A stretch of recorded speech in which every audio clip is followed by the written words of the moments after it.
नमस्कार मित्रांनो. कोकणामध्ये अनेक जे फळ प्रक्रिया उद्योग करणारे उद्योजक आहेत त्यांच्यामध्ये एक प्रकारची प्रयोगशीलता किंवा संशोधक वृत्ती नेहमी मला दिसून येते. तशाच पद्धतीचे हे एक प्रॉडक्ट आमच्या एका मित्रांनी तयार केलेलं आहे. हे प्रॉडक्ट आहे बांबू साल्ट. आणि शिरोड्यामध्ये जिथे मिठाचा सत्याग्रह झाला होता त्या गावामध्ये माझे एक मित्र आहेत विरेश माइनकर, आणि त्यांची एक फर्म आहे विनाश्री उद्योग म्हणून. या विनाताई त्याच्या मालकीण आहेत.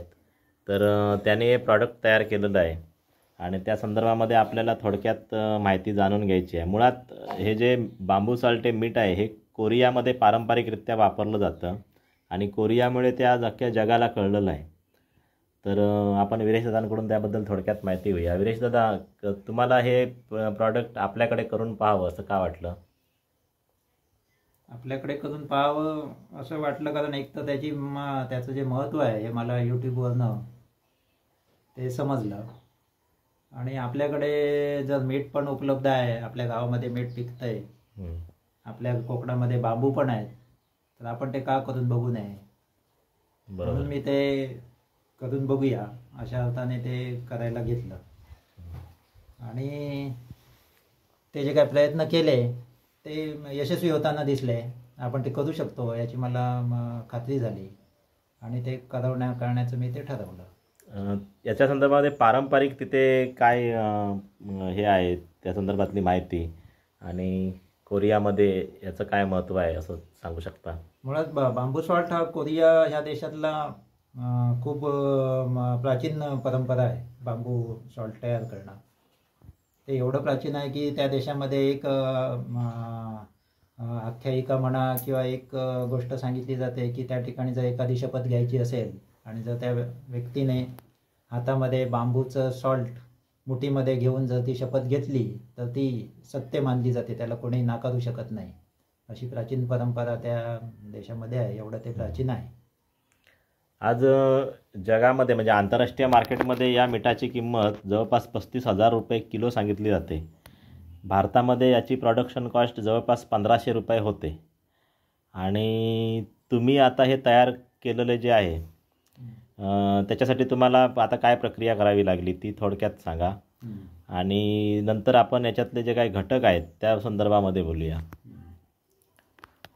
मला बांबू सॉल्ट तयार करण्यासाठी एक म्हणजे आपण जे समुद्री मीठ तयार होतं, जे आमच्या गावामध्ये सुद्धा तयार होतं, त्याचा वापर आणि एक बांबूचा हा जो प्रकार आहे ज्याला आपण कणक म्हणतो, तर या कणकांची आवश्यकता भासते. तर कणक जे असतं ते अशा पद्धतीने एका बाजूने पॅक आणि एका बाजूने ओपन अशा पद्धतीने ते कापून घ्यायचं. आणि ह्या भागामध्ये मधल्या भागामध्ये जो पोकळ भाग असतो त्याच्यामध्ये ते मीठ बारीक करून ते भरलं जातं. आणि वरनं साधारण 1 इंच जाडीचा चिकट मातीचा त्या तांबड्या मातीचा थर लावायचा गोळा तो वरनं लावला जातो. आणि हे जे तयार झालेलं असतो बांबू हा आगीमध्ये भाजायचा. जवळपास 8 तास तो रोस्ट करायचा, म्हणजे 8 तास भाजायचा.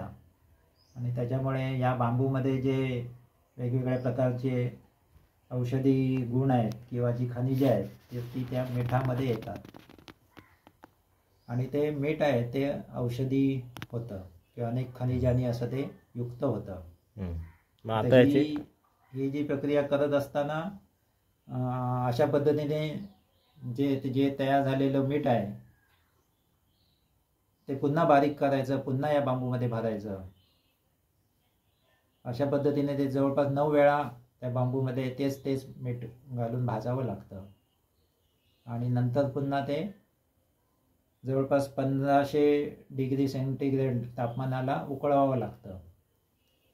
आणि ते मग वितळून त्याचा एक घट्ट असा दगड तयार होतो. आणि ते मीठ बारीक करून जर आपण वापरलं तर त्यापासून आपल्याला खूप अशी औषधी गुणधर्म खनिज वगैरे मिळतात. म्हणजे हे आता एक प्रक्रिया पूर्ण झालेली आहे आणि आता नंतर तुम्ही हे 5 वेळा पुन्हा भाजून नंतर त्याचा ते वितळवून त्याचा जवळपास 9 वेळा. सॉलिड स्वरूपात 9 वेळा हे करून सॉलिड स्वरूपात ते तयार करणार आहात. हो. त्याच्यामध्ये हे खनिजं नेमकी कुठली कुठली असतात ती जरा तुम्ही सांगू शकता काय? ह्या बांबूमध्ये हे जे काय सॉल्ट आहे त्याच्यामध्ये आता आपल्याला जी यूट्यूबवरनं जी माहिती मिळते त्यानुसार जर बघायला गेलं तर अनेक प्रकारची खनिजे असतात. त्याच्यामध्ये पोटॅशियम असतं, फॉस्फरस असतं, कॅल्शियम असतं, मॅग्नेशियम असतं, सिलिकॉन. अशा अनेक प्रकारचे जवळपास 15 प्रकारची खनिजं त्यामध्ये असतात असं सांगितलेलं आहे. तर आम्ही आता हे जे काय आम्ही तयार करतोय मीठ ते आता आम्हाला एका लॅबमध्ये आपण हे प्रयोगशाळेमध्ये मुंबईमध्ये घेऊन जाऊ टेस्टिंगला आणि टेस्ट करून त्यापैकी किती आहेत ते बघूया. मानवी शरीरामध्ये मला वाटतं त्यातली 12 खनिजं कुठली तरी आवश्यक असतात. म्हणजे ती ऑलरेडी असतातच मानवी शरीरामध्ये, पण ज्याच्यामध्ये कमतरता निर्माण झालेली असते त्यांना याचा उपयोग होऊ शकतो. मग ते एकदा आपली प्रक्रिया पूर्ण झाली की आपण पुन्हा एक त्या संदर्भातला व्हिडिओ करूया आणि लोकांना आपण अधिक डिटेल सांगूया. आणि ज्यांना कोणाला अशा पद्धतीचे मीठ पाहिजे असेल त्यांची आपण जून महिन्यापासून ऑर्डर घेऊ शकतो का? हो, नक्कीच घेऊ शकतो. आणि आपण ते लोकांना एक ट्रेनिंग द्यायचं पण सेटअप करण्याचा प्रयत्न करू, निदान ऑनलाईन तरी, किंवा सिंधुदुर्गातल्या मंडळींना आपण इथे प्रत्यक्ष शिरोड्यामध्ये बोलवून सुद्धा ट्रेनिंग देऊ शकतो. असा एक आपण प्रयत्न करूया. तर मित्रांनो, तुर्तास आत्ता ही एवढीच माहिती मला वाटतं तुम्हाला पुरेशी आहे. एक विषयाचं तुम्हाला तोंड ओळख व्हावी म्हणून हा आपण व्हिडिओ केलेला आहे.